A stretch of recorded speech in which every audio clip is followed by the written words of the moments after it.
There's a quiet hum of confidence that runs underneath most of our days. It's the feeling that the ground beneath your feet is solid rock. You believe you understand the rules, that you have a handle on things, that your plans are built on a firm foundation. We all have this feeling. It's a human thing. We build our lives on this belief, this quiet assumption of control. And for a long time, that foundation feels unshakable. You trust it completely, never thinking that solid rock could ever, in an instant, turn to sand. Back in the middle of the 1980s, that feeling was everywhere. It wasn't just a quiet hum, it was a roar. The air itself felt full of success. On the trading floors, there was this buzz, this energy that said we had it all figured out.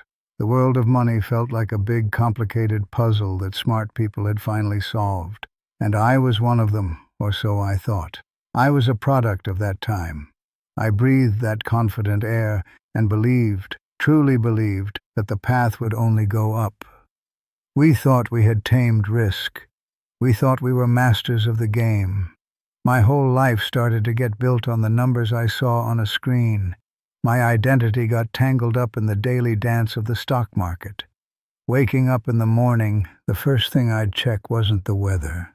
It was the market. That number wasn't just money. It became a grade on my life's report card. It told me if I was smart. It told me if I was a good provider. It measured my worth as a man, and I let it. Every day, it gave me a score. This belief didn't happen overnight. It was built slowly, brick by brick, with every successful trade, with every good month. Each little win made the foundation feel stronger, more real. I had built a house of certainty on a foundation of numbers. Then came October 19th, 1987. Black Monday. The world didn't just crack, it shattered. The shift from that inner feeling of control to the chaos outside was instant. I remember the sound of the phones, the high-pitched, frantic tone in everyone's voices. It was a sound of pure panic. And then, something even stranger happened. A surreal silence fell over the room. People just stopped yelling. They just stood there, staring at the screens, watching these numbers fall like stones. The machine we thought we controlled had broken, and it was taking everything down with it. The first thing to go was the money, of course. It was shocking how fast years of work could just vanish. All the careful planning, the saving, the smart moves, they were erased in a matter of hours. It was like I had spent a decade tending a beautiful garden, and a freak hailstorm came and shredded every single plant right down to the soil in one afternoon. The money was gone in a blink, just numbers on a screen that decided to disappear. It felt like a house I'd spent years building had turned to smoke. But that wasn't the real loss, not even close. The deepest cut wasn't to my bank account. It was to my spirit. It was the gut-wrenching shame of feeling like a fool, like I had led everyone I cared about off a cliff. That feeling was heavier than any dollar amount. I remember the silence at the dinner table. It was so loud it hurt my ears. I couldn't look my wife in the eye. All that pride I had, being the man with the answers, it just crumbled into dust. You see, for years, I wasn't just a man. I was a number on a page, a successful portfolio. When that number died, it felt like a part of my own identity died with it. That was the real emptiness. A hollow space where my confidence used to live. In the days after, I'd wake up before the sun. I'd sit in the kitchen with a cup of coffee I didn't drink, watching it go cold. There were no stock pages to read, no wins to count, just the four walls of the kitchen and a heavy, heavy quiet. That was the moment of the true audit. When the noise of the market finally stopped, I was forced to do a silent inventory, to look at what was truly left when everything I thought was important had been stripped away. And in that quiet, a thought started to whisper, a slow, dawning realization. The crash took my money, but it couldn't take my knowledge of how to analyze a company. It couldn't erase the skills I'd spent a lifetime learning. It couldn't diminish the trust I'd built with good people over decades. It couldn't touch the love I saw in my family's faces. These were my real holdings. These were the untouchable assets. This is the core wisdom that crash gave me. It forced me to see the difference between financial capital and human capital. Financial capital is simply what you have. It's money. I realized I'd spent my life trying to build a storm-proof house, a place where the wind and rain of the world couldn't get in. But that's a fool's game. It just makes you scared of every cloud in the sky. The real goal isn't to be storm-proof. It's to be storm-worthy. It's external, it's shaky, and it can be lost. But human capital, that's what you are. It's your skill, your reputation, your character, your wisdom. It's the stuff inside you, and that is the only wealth that can weather any storm. And then, sitting there in the quiet, the whole picture in my mind began to change. It was like looking at a map upside down for years, and suddenly someone turns it the right way. It couldn't take away the work ethic my father hammered into me. That simple belief, that honest effort was its own reward. Money wasn't a scorecard for my life. It wasn't a measure of my worth as a man, a husband, or a father. It was just a tool. That's all it ever was. A hammer is a wonderful thing for building a house, but owning a golden hammer doesn't make you a master carpenter. Owning no hammer at all doesn't mean you've forgotten how to build. The tool had been taken away, but my hands were still there. My real value wasn't in the numbers on a page. It was in my ability to get up after being knocked down. It was in the lessons I'd learned, the love in my home, and the simple, stubborn will to start again from scratch. That was the real fortune, and no market crash could ever touch it. You see this same storm today, It just has different names. Folks talk about crypto or meme stocks.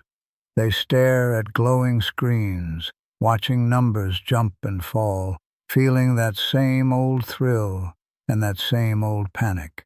The world moves faster, the news is louder, but the story is the same. The technology has changed, but the human heart hasn't. The greed that whispers more, more, more is the same greed from 1987. The fear that screams, sell, sell, sell, is the same fear. They're old ghosts, just living in new machines.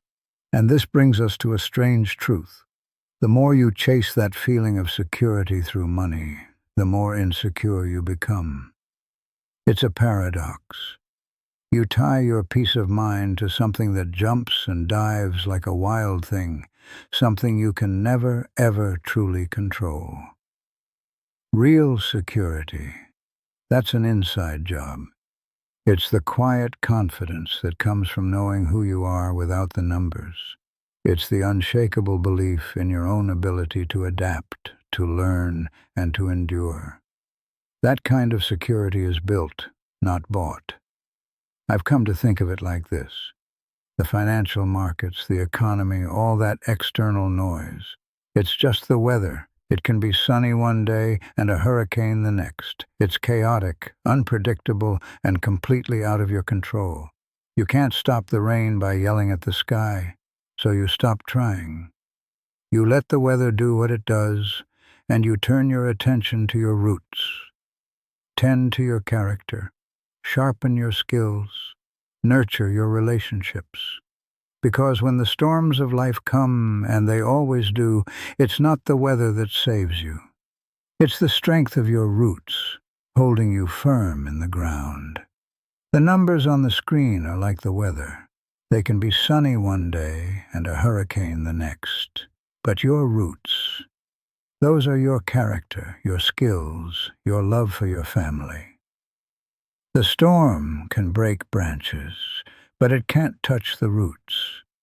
That's where your real strength lies, deep in the ground, unseen. Think about it in your own life. You have a job title, a bank account. That's the weather. It can change. But you also have your ability to learn, your kindness, the trust people have in you. Those are your roots. Which one do you spend more time watering? The crash taught me a hard lesson. My job wasn't to perfectly predict the weather.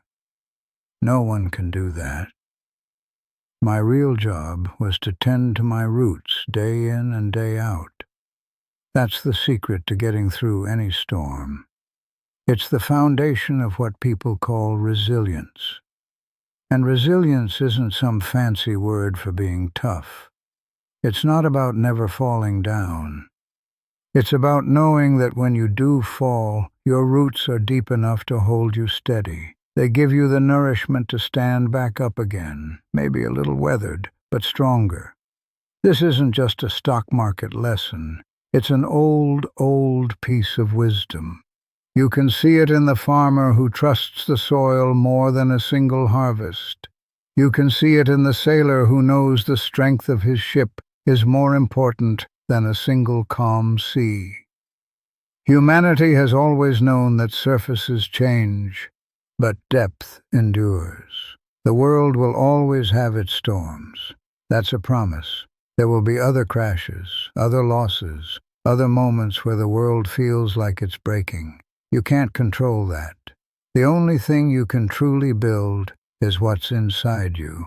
That's the only safe harbor there is. So what does that mean for you right now in your life? It means that every book you read, every time you help a neighbor, every honest promise you keep, that is an investment.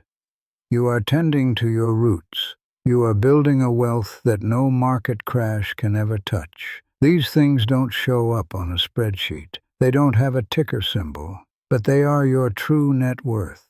They are the currency that buys you peace of mind when all the other currencies are worthless. They are what you spend to build a life of meaning. The biggest lesson the stock market ever taught me was that the most important thing to invest in was never in the market at all. It was investing in the man who was watching the numbers. It was an investment in my own character. Because when everything written on paper is wiped away, what's written on your heart is all you have left. And I'm here to tell you that is more than enough to start again. It's everything.